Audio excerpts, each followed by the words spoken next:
Welcome. Do you like adventure? Would you like to connect with the Black diaspora? The answer to these questions is yes. You're at the right place. Welcome to Life After 60. My name is Giselle Gray, and today's episode I'm going to be talking about 8 reasons why I've decided to move to New York City.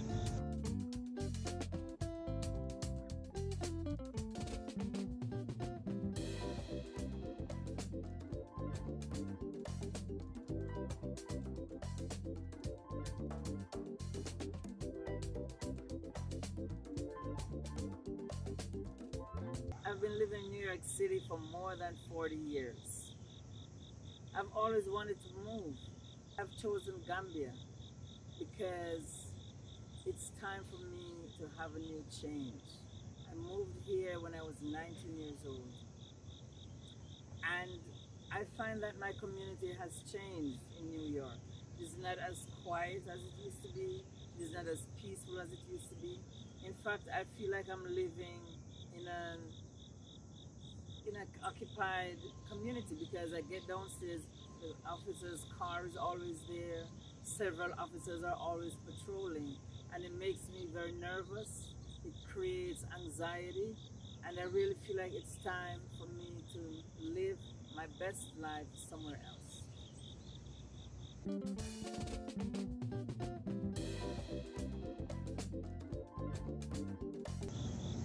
I'm missing community. When I first moved to my neighborhood, it was like a community. My friends were close by, but currently my friends have all moved away.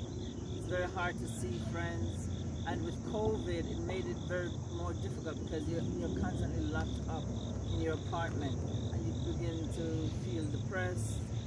Your feet get swollen because you're not moving a lot. It's just really becoming very complicated. So community is another reason why I'm leaving.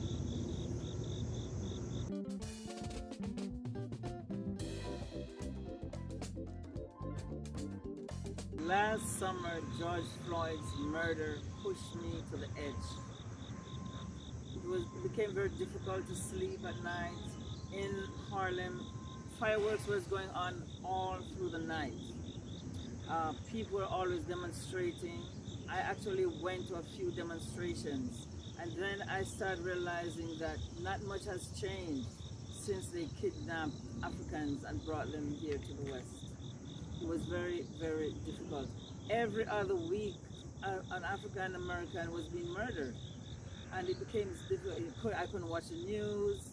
I couldn't look at my phone. It was just murder everywhere. And I've decided that one of the solutions is to walk away from racism, to leave it behind. So that's another main reason, leaving racism behind.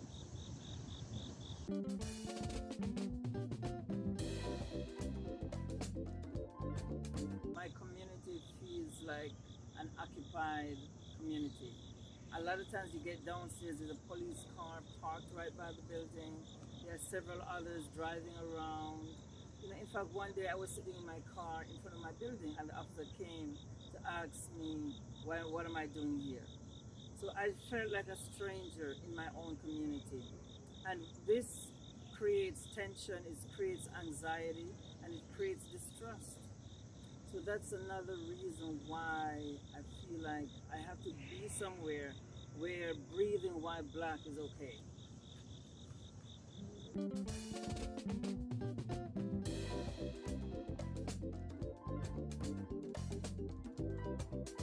Racism is very toxic.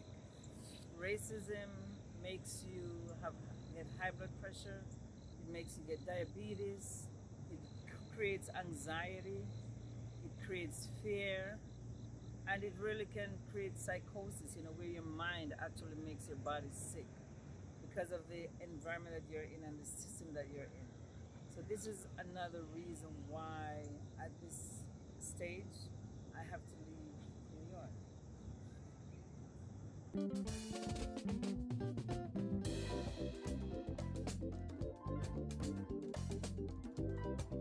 Black women are the most educated group in America, but still, black women have the highest unemployment rate. have a lot of stress. Even if you're an attorney and you are pregnant, your chances of having a stillbirth child is higher than if you're white with a high school diploma.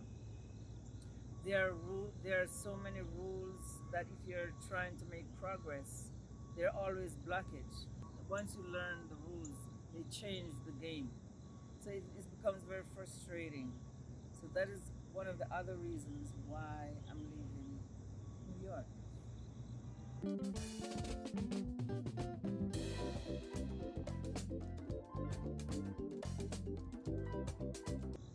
Life after 60 should be an adventure. And that is one of the reasons why I'm leaving New York. After 60, at the stage you can do some of the things that you never had a chance to do. Your children are all grown, and the world is a stage. And why not start a new life in a new place?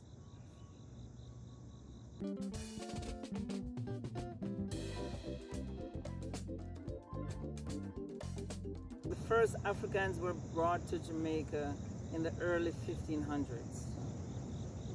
It is time for us to go home. Mother Africa is calling. So that is one of the reasons why I'm leaving. I need to be on the continent to use the skills that I've learned to help to build my continent. I need to be with my brothers and sisters who I have not seen. And I need to take home my ancestors, because once you're going home, that blood memory is in you. And they'll be happy to know that we are coming home. Marcus Garvey began the Pan-African movement, but he never got a chance to go to Africa. So I'm sure he'll be happy.